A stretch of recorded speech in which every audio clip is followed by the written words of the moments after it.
नमस्कार आप सभी का एक बार फिर से स्वागत है आपके अपने यूट्यूब चैनल सरकारी गेस्ट पर। आज हम बात करेंगे इंडिया जीके के प्रैक्टिस सेट नंबर 2 की। अगर आप हरियाणा के किसी भी एग्ज़ाम की तैयारी कर रहे हैं जैसे कि हरियाणा पुलिस, सिटी मेंस और ग्रुप डी, और इसके साथ साथ अगर हरियाणा में जहाँ भी इंडिया जीके क्वेश्चन पूछे जाते हैं तो यह सीरीज़ आपके लिए बहुत ही इम्पोर्टेंट रहेगी। आज इस सीरीज़ का पार्ट नंबर 2 रहेगा। इससे पहले हमने एक प्रैक्टिस सेट अपलोड कर दिया है। अगर वो आपने नहीं देखा है तो उसका लिंक नीचे डिस्क्रिप्शन में दे देंगे, वहाँ पर जाकर देख सकते हैं। तो आज बात करेंगे हम प्रैक्टिस सेट नंबर 2 की, जिसमें हम टोटल 20 क्वेश्चनों को कवर करेंगे जो कि हरियाणा जीके में और इसके साथ अगर हरियाणा के किसी भी एग्ज़ाम में पूछे गए हैं तो उन्हीं से सभी प्रीवियस ईयर क्वेश्चन इसमें पूछे गए हैं, उन्हीं को हम डिस्कस करेंगे। तो चलिए आज के प्रैक्टिस सेट नंबर 2 की बात कर लेते हैं।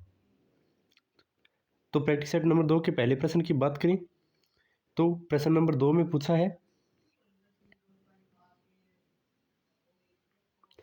कि किसी राज्य की विधानसभा को भंग करने की शक्ति किसमें निहित होती है।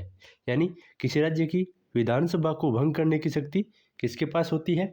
तो आपके सामने 4 ऑप्शन है और इस क्वेश्चन का सही जवाब हो जाएगा ऑप्शन नंबर 2, यानी राज्य के राज्यपाल के द्वारा किसी भी राज्य के विधानसभा को भंग करने की शक्ति उसके राज्यपाल के पास होती है। तो इस क्वेश्चन का सही जवाब रहेगा ऑप्शन नंबर 2, यानी राज्यपाल के द्वारा विधानसभा को भंग किया जा सकता है। तो चलिए आगे बढ़ेंगे और बात करेंगे अगले क्वेश्चन की। अगला क्वेश्चन है क्वेश्चन नंबर 2।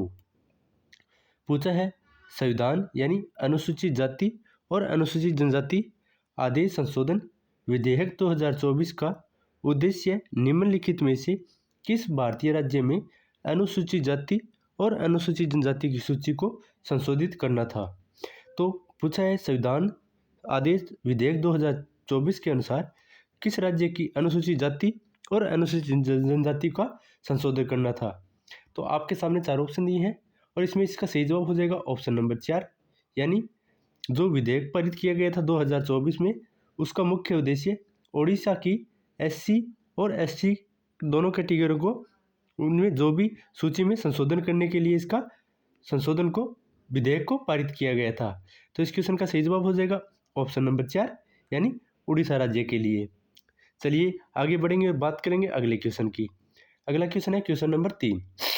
पूछा है जून 2024 में किसने अपनी वायनाडा लोकसभा सीट से त्यागपत्र दिया था। तो वायनाडा जो कि लोकसभा सीट है वहाँ से किस नेता ने अपना त्यागपत्र दिया था।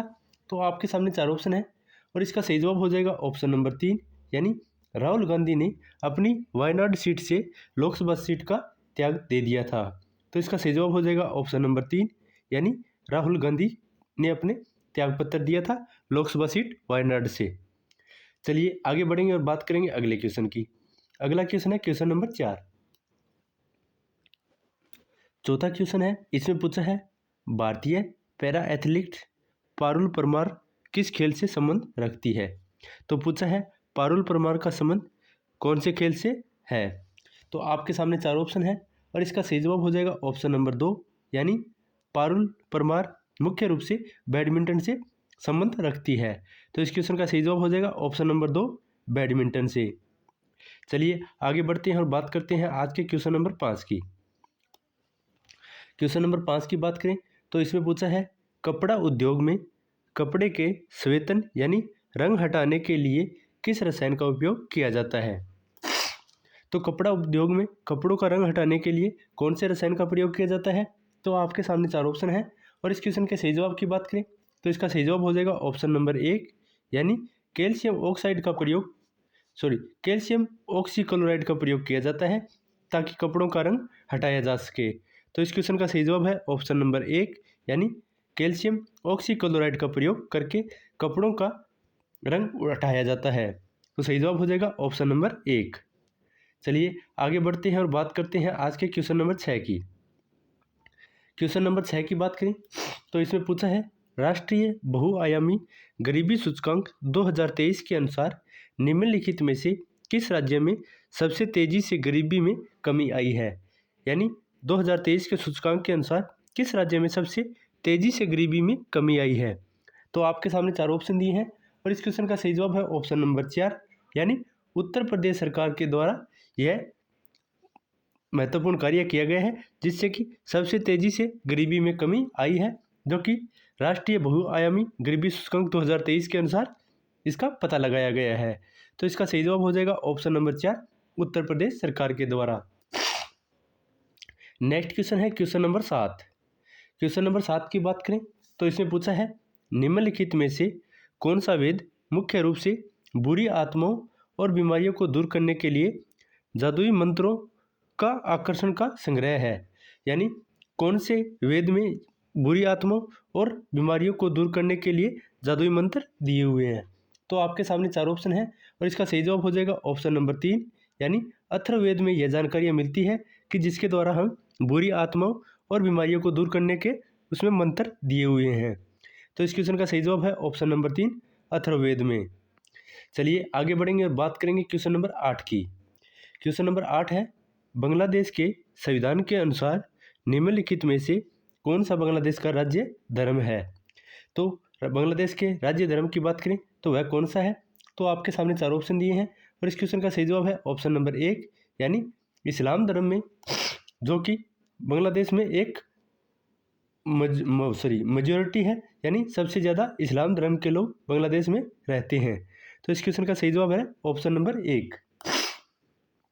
अगर आप हरियाणा के किसी भी एग्ज़ाम की तैयारी कर रहे हैं जिसमें इंडिया जीके पूछा जाता है तो आप हमारे चैनल को फॉलो कर सकते हैं, क्योंकि इसमें हम हरियाणा के सिटी मेंस, ग्रुप डी और हरियाणा पुलिस के लिए इंडिया जीके के प्रैक्टिस सेट की सीरीज स्टार्ट कर दी है, तो जिसका आज डे नंबर 2 है।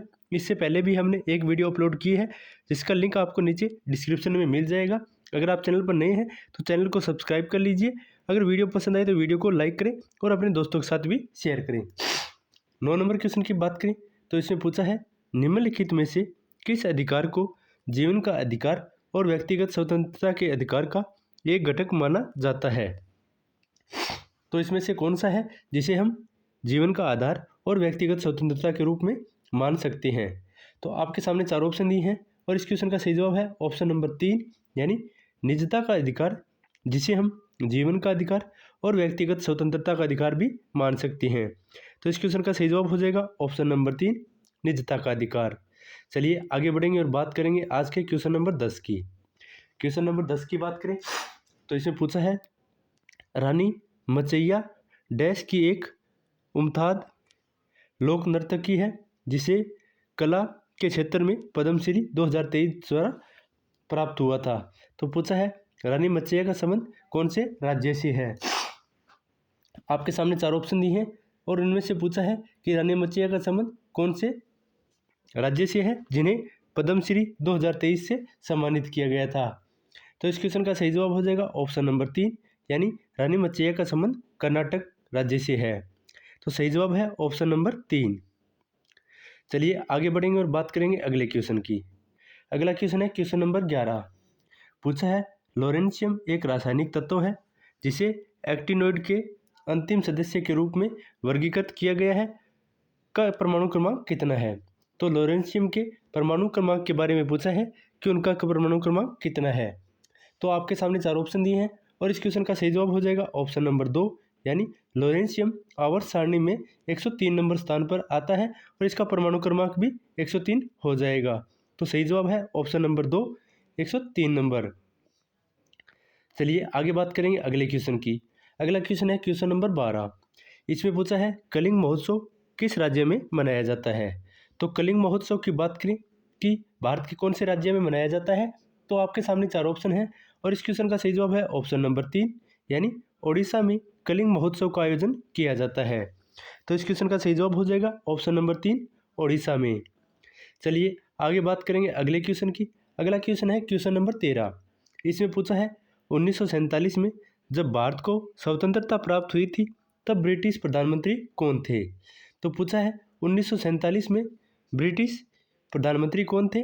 तो आपके सामने 4 ऑप्शन हैं और इस क्वेश्चन के सही जवाब की बात करें तो इसका सही जवाब हो जाएगा ऑप्शन नंबर 3, यानी क्लेमेंट एटली उस समय के ब्रिटिश के प्रधानमंत्री थे जब 1947 में भारत को स्वतंत्रता प्राप्त हुई थी। तो इस क्वेश्चन का सही जवाब हो जाएगा ऑप्शन नंबर 3, क्लेमेंट एटली। चलिए आगे बढ़ेंगे और बात करेंगे अगले क्वेश्चन की। अगला क्वेश्चन है क्वेश्चन नंबर 14। पूछा है प्रथम पंचवर्षीय योजना जो कि 1951 से 1956 तक चली थी का मुख्य लक्ष्य क्या था। तो प्रथम पंचवर्षीय योजना के मुख्य लक्ष्य की बात करें तो वह कौन सा था, तो आपके सामने चार ऑप्शन दिए हैं और इस क्वेश्चन का सही जवाब की बात करें तो इसका सही जवाब हो जाएगा ऑप्शन नंबर 2, यानी कृषि विकास के लिए पहली पंचवर्षीय योजना को शुरू किया गया था। तो सही जवाब है ऑप्शन नंबर 2, कृषि विकास के लिए। वहीं दूसरी पंचवर्षीय योजना की बात करें तो उसका उपयोग भारी उद्योगों के विकास के लिए किया गया था। चलिए आगे बढ़ेंगे और बात करेंगे अगले क्वेश्चन की। अगला क्वेश्चन है क्वेश्चन नंबर 15। पूछा है पंचवर्षीय योजना का निम्नलिखित में से कौन सा लक्ष्य सीधे जनता से संबंधित है, यानी पंचवर्षीय योजनाओं का कौन सा लक्ष्य है जो से सीधे जनता को लाभ मिल सके। तो वह कौन सा लक्ष्य है, तो आपके सामने चार ऑप्शन दिए हैं और इसका सही जवाब है ऑप्शन नंबर 1, यानी समता का मुख्य उद्देश्य है ताकि जनता को सीधे उनका लाभ हो सके। तो इसका सही जवाब हो जाएगा ऑप्शन नंबर 1, समता का। चलिए आगे बढ़ेंगे और बात करेंगे आज के क्वेश्चन नंबर 16 की। क्वेश्चन नंबर 16 की बात करें तो इसमें पूछा है नीलगिरी सबसे पुरानी पर्वत श्रृंखलाओं में से एक है, यह किन तीन राज्यों के त्रिसीमा पर स्थित है। तो पूछा है नीलगिरी किन तीन राज्यों की सीमा पर स्थित है। चलिए बात करेंगे कि नीलगिरी पर्वत कहाँ पर स्थित है। तो आपके सामने चार ऑप्शन दिए हैं और इस क्वेश्चन के सही जवाब की बात करें तो इसका सही जवाब हो जाएगा ऑप्शन नंबर 2, यानी तमिलनाडु, केरल और कर्नाटक की त्रिसीमा पर नीलगिरी पर्वत स्थित है। तो क्वेश्चन का सही जवाब रहेगा ऑप्शन नंबर 2। चलिए आगे बढ़ते हैं और बात करते हैं आज के क्वेश्चन नंबर 17 की। क्वेश्चन नंबर 17 की बात करें तो इसमें पूछा है निम्नलिखित में से कौन रॉक एंड रोल को हिंदी धुनों में लाने वाले पहले संगीत निर्देशक थे। तो रॉक एंड रोल की बात करें तो उन्हें हिंदी में किनके द्वारा ट्रांसलेट किया गया था, तो उनकी बात कर लेते हैं। तो आपके सामने चार ऑप्शन दिए हैं और इस क्वेश्चन का सही जवाब हो जाएगा ऑप्शन नंबर 1, यानी राहुल देव वर्मन के द्वारा रॉक एंड रोल को हिंदी में ट्रांसलेट किया गया था। तो सही जवाब हो जाएगा ऑप्शन नंबर 1, राहुल देव वर्मन के द्वारा। चलिए आगे बढ़ेंगे और बात करेंगे आज के क्वेश्चन नंबर 18 की। इसमें पूछा है दिए गए रंगों में से कौन सा जूडो ग्रेड से संबंधित नहीं है, यानी यहाँ पर चार कलर दिए हैं और इनमें से पूछा है कि कौन सा कलर जूडो ग्रेड से संबंधित नहीं रखता है।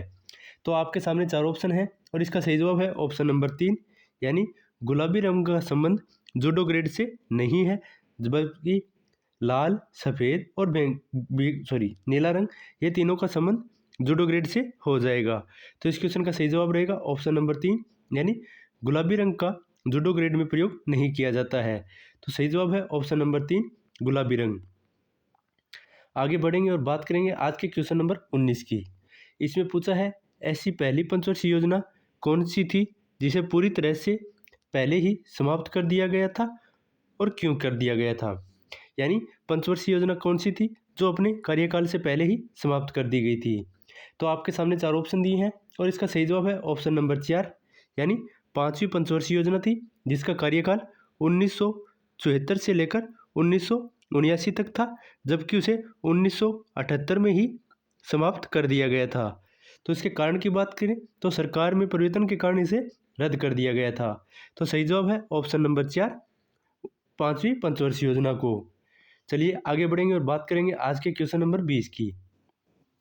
क्वेश्चन नंबर 20 है, इसमें पूछा है पद्मश्री पुरस्कार से सम्मानित सोमनाथ नारायण किस भारतीय शास्त्रीय नृत्य की शैली से संबंधित है। तो सोमनाथ नारायण की बात की गई है कि उनका संबंध कौन से शास्त्रीय नृत्य शैली से है। तो आपके सामने चार ऑप्शन दिए हैं और इस क्वेश्चन का सही जवाब हो जाएगा ऑप्शन नंबर 2, यानी उनका संबंध कथक नृत्य शैली से है। तो सही जवाब है ऑप्शन नंबर 2, सोमनाथ नारायण के द्वारा मुख्य रूप से कथक शास्त्रीय नृत्य को किया जाता है। तो सही जवाब हो जाएगा ऑप्शन नंबर 2, कथक नृत्य। तो यह था आज का हमारा इंडिया जीके का प्रैक्टिस सेट नंबर 2, जिसमें हमने टोटल 20 क्वेश्चनों को कवर किया है जो कि हरियाणा के किसी न किसी एग्जाम में पूछे गए हैं। तो यह सभी के सभी प्रीवियस ईयर क्वेश्चन थे। अगर वीडियो पसंद आई है तो वीडियो को लाइक कर दीजिए, अपने दोस्तों के साथ शेयर करें। अगर चैनल पर नए हैं तो चैनल को सब्सक्राइब कर लें ताकि आप हमारे आगे आने वाले प्रैक्टिस सेट को देख सकें। तो अगर आपने वीडियो को अंत तक देखा है तो कमेंट में ज़रूर बताएं कि आपके 20 में से कितने क्वेश्चन सही हुए हैं। तो मिलते हैं एक नए वीडियो के साथ, तब तक के लिए धन्यवाद।